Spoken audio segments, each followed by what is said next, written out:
Let me ask, have you stepped outside and felt like the world looks exactly the same, but somehow the spirit of it has changed when you weren't looking?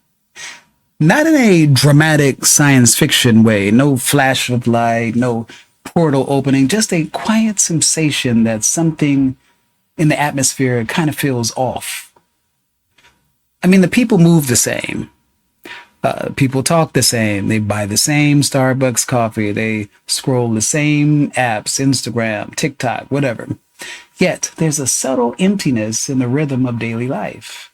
It's almost as if humanity's operating system got updated without anyone clicking agree. Now, Seth would say this isn't a glitch. It's a shift in collective beliefs. And beliefs reshape reality, of course, from the inside out. So today I want to explore why so many of us feel like we're living inside of a version of Earth that looks familiar, but vibrates differently. And what that feeling might actually be pointing us toward. So as I move around the city lately, I've noticed something, well, I'll call it unsettling, and maybe you felt it too. It's this quiet flattening of people, a kind of dimming around the edges, not depression, not apathy, not quite fear, more like a soft withdrawal, a subtle retreat from emotional presence. People don't look at each other the same way they used to. Conversations feel like they're running on low battery mode. Even laughter doesn't ring out the same way it used to. It feels rehearsed. It feels cautious. It feels filtered through an invisible static.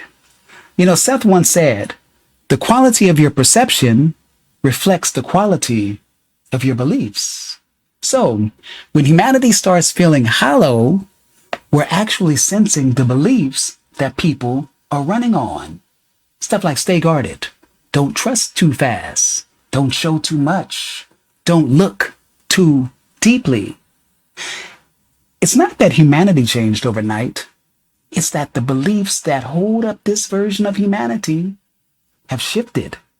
And when beliefs shift, reality changes its skin. There was a moment, you can probably feel it too if you look back, when the collective emotional tone took a sudden dip, not a collapse, sort of like a recalibration, like someone dimmed the lights 2%, just enough to notice, just enough to feel like you're living in a familiar room where the warmth quietly drained out the walls. Now, from Seth's perspective, humanity didn't descend. It redirected its focus toward safety, toward hyper awareness, toward separation as a coping mechanism. When large groups of people begin to believe the world is dangerous, they rearrange their reality to match that expectation. It becomes harder to connect, harder to trust, harder to be spontaneous. The world didn't get darker. We simply narrowed our vision. Now, Seth talks about consciousness cycles between outward expansion and inward contraction. And over the last decade, we've been living in a massive inward turn. People haven't only withdrawn from each other, they've retreated from themselves. Not in a spiritual way, more in a survival way. You see, we replaced in-person presence with emotional distance. We replaced curiosity with prediction. We've replaced nuance with categories. We replace empathy with performance. Human beings were never designed to live in a constant state of self-protection. So we started creating a version of humanity that feels like a simulation trying to mimic connection instead of embodying it. Seth would say, you were never cut off from others. You only believe that you are. And belief makes a world.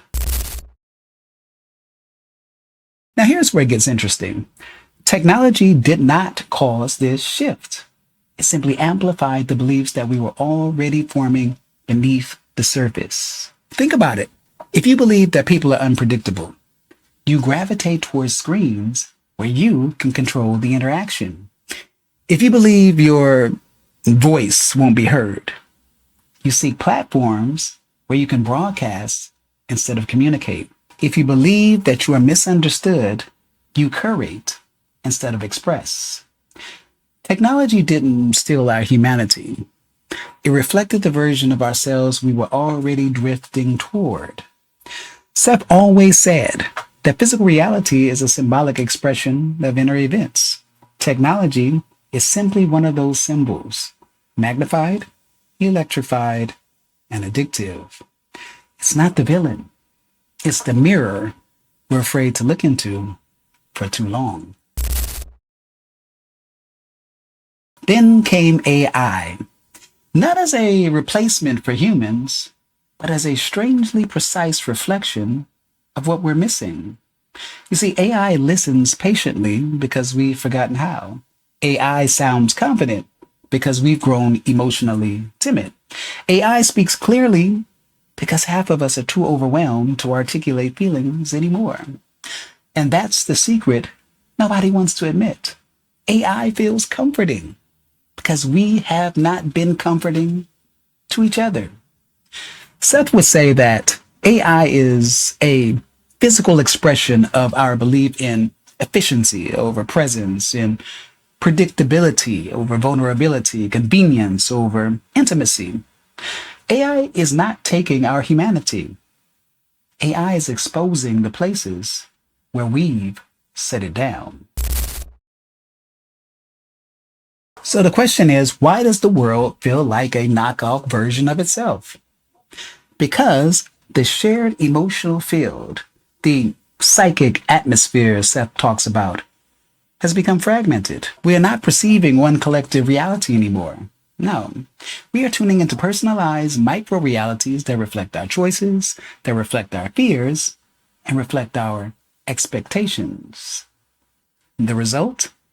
A world that looks coherent on the surface, but feels internally disorganized. You see, it's not reality that changed. No, it's the version of reality we tuned into. Shared reality did not collapse. Shared focus did. Now here's the part Seth would emphasize. If you can feel the strangeness, you're not trapped in it. You see, awareness is the exit door. Here are the shifts that pull you into a brighter probability. Number one, reclaim your inner dialogue. Replace thoughts of alienation with inner statements like, I expect connection. I perceive humanity with clarity. I am not moving through a broken world. I am choosing a new one. Belief is the steering wheel. Number two, rebuild micro connections. You don't need to fix the world. You just need to create moments of authenticity, a real conversation, a sincere compliment, eye contact, held 1 second longer.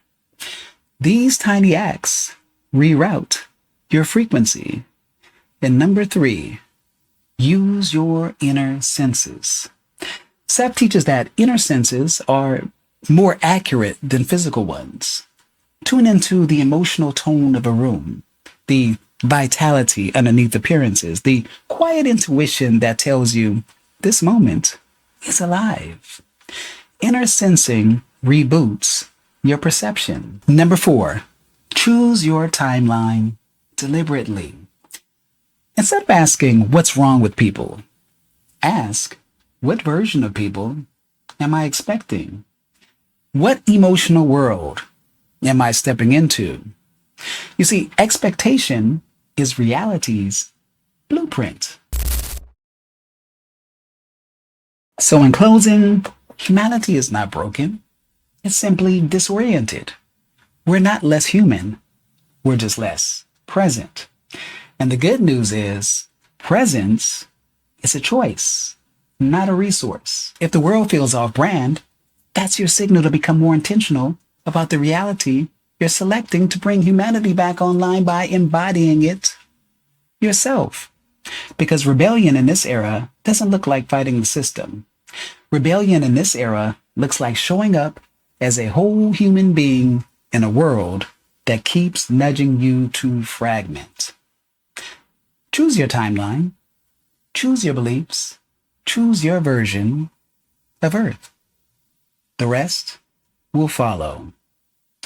I am Tony Victory at Wolf Uncaged. Thank you for watching. Thank you for listening. Thank you for supporting the channel through Buy Me a Coffee. Don't forget to like, subscribe, and share. And until the next time, peace. If you found something in this video that sparked a thought, shifted your perspective, or just made you feel more grounded, consider showing some love by buying me a coffee. It helps fuel the channel, keeps the uploads coming, and lets me know that the content matters to you.